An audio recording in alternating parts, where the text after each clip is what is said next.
তা আমি তো অর্থনীতির ছাত্র না, যেহেতু দুর্বল ছাত্র, এই জন্য কিছুই বুঝতে পারি নাই। বিল পাশ হয়ে যাওয়ার পরে যদি বলে আমি কিছু বুঝিলাম না, এটা মানে স্পিকার দুঃখ হলো। এমনিতে 3 দিন আগে আমাদেরকে ডকুমেন্টসগুলো দেওয়ার কথা।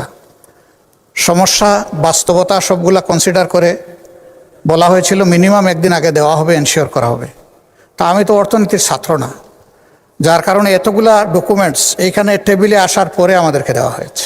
একদিকে সংসদ চলছে, আরেকদিকে ডকুমেন্টগুলো এখানে রেখে দেওয়া হয়েছে। যেহেতু দুর্বল ছাত্র, এই জন্য কিছুই বুঝতে পারিনি। এখন উপরে হাত তুলবো না নিচে নামাবো এটাও বুঝতে পারি। এখন যদি সংসদ সদস্য হিসাবে কিছু না বুঝে হা বলি, এইটা হবে অপরাধ। যদি না বুঝে নাও বলি, এইটাও হবে অপরাধ। এই জন্য আমরা চুপ থেকেছি মাননীয় স্পিকার। আমাদের অবস্থান এখন তাই। আমি জানি না এখানে বিজ্ঞ সরকারি দলের সম্মানিত সদস্যবৃন্দ যারা আছেন, তারা হয়তো সবাই অর্থনীতির ছাত্র এবং খুবই স্মার্ট, খুবই ট্যালেন্টেড স্টুডেন্ট ছিলেন, যার কারণে কাগজ দেখা মাত্র ভিতরে কি আছে তারা হয়তো এটা বুঝে ফেলেছেন। আমরা বুঝতে পারি নাই মাননীয় স্পিকার, এটা আমাদের অক্ষমতা। এখন আমরা কি করব, আমাদেরকে একটু পরামর্শ দেন। মাননীয় স্বরাষ্ট্রমন্ত্রী বলুন। মানে স্পিকার, সংসদের কার্য উপদেষ্টা কমিটি এই সমস্ত কর্ম নির্ধারণ করছে।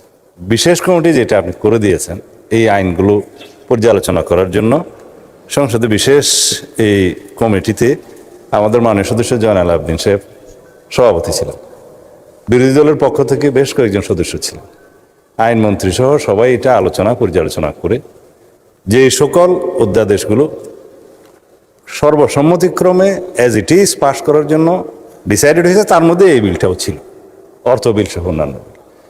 তো আর কিছু বিল নোট অফ ডিসেন্ট ছিল, আলোচনার দাবি রেখেছিলেন বিরোধী দলীয় সদস্যগণ।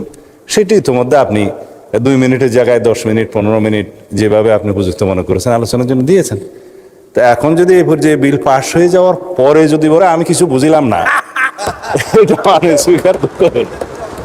যদি আপত্তি দিতেই হতো উত্থাপনের পর, তারপরে সেকেন্ড রিডিংয়ে বিবেচনার সময়। তো সেই জন্য আমি ধন্যবাদ জানাই মাননীয় বিরোধী দলীয় নেতাকে, মাননীয় সকল বিরোধী দলীয় সংসদ সদস্যদের, যে আপনারা যথেষ্ট সহযোগিতা করেছেন।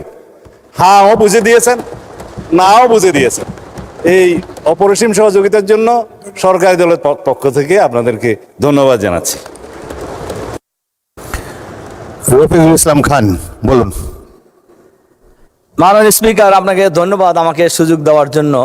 আমাদের মাননীয় স্বরাষ্ট্রমন্ত্রী বলেছেন বিশেষ কমিটির কথা।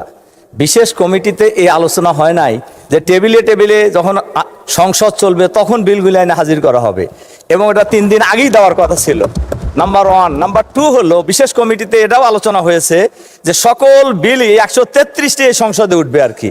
এরপরে এটাও বলা হয়েছে যে আমাদের যে ব্যাপারে কি বলে, যেগুলো আপত্তি আমরা জানিয়েছি ওটা ছাড়াও এই বিলগুলির ব্যাপারে সংসদে কথা বলার সুযোগ আছে। সুতরাং আমাদের কথা বলা এটা আমাদের অধিকার, এর সুযোগ থাকা উচিত ছিল আর কি। জি মাননীয় স্পিকার, আপনাকে ধন্যবাদ।